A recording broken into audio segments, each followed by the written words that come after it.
We're going to talk about some of the patents that Spotify has filed for recently. And James will go over what a patent is. There is a difference between a patent, a copyright, and a trademark. We're going to talk about the patents that Spotify has filed for. And these are patents to use their technology, use the information on their app in a particular way. And just like we said going into the break, Spotify is a tech company in music. They are not a music company in tech. When you think of Spotify and you think of their application in their company, what they're selling, think of Facebook, think of Instagram. They're taking the information, they're creating all of these audiences.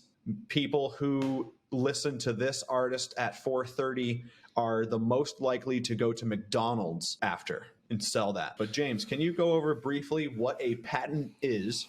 And then can you go over the 3 or 4 that you sent to me that Spotify is rolling out? First of all, patent is what is most commonly used for technology or inventions to protect them from other people copying them exactly and reselling them. It happens a lot in medicine.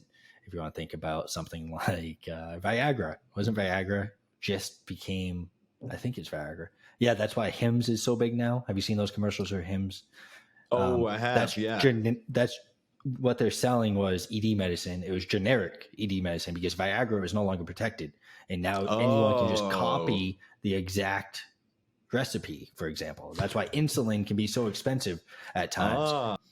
The same thing happens with inventions. Yeah. The same thing happens with like a MacBook. Because once you buy a MacBook, it's very easy for someone to take it apart and remake it. What that would do is discourage future inventions and investments in research, because you'd keep it to yourself. Like if you made a Mac and you wanted to beat everyone online, now you have a Mac and no one else does.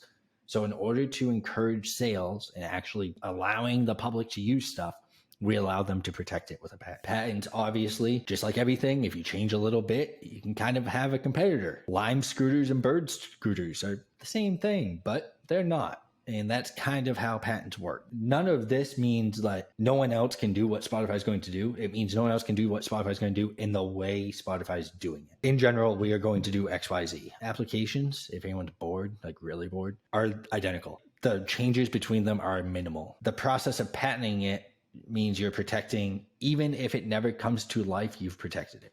So the moment you have a least viable option, you're going to file for a patent to protect it. The moment you have an artist name that no one else is using, I would say we're filing for a trademark. If I was your attorney, I'd be, well, no one else has this. Let's make sure no one else does use it. Minimize dilution. Obviously, patent, trademark, copyright, like you said, they are different. But patents are the best way, easiest way to think of patents are inventions. Trademark, it's protecting the source of an item. And the copyright is protecting artistic works. That's the most basic level, I'd say, to think of those 3.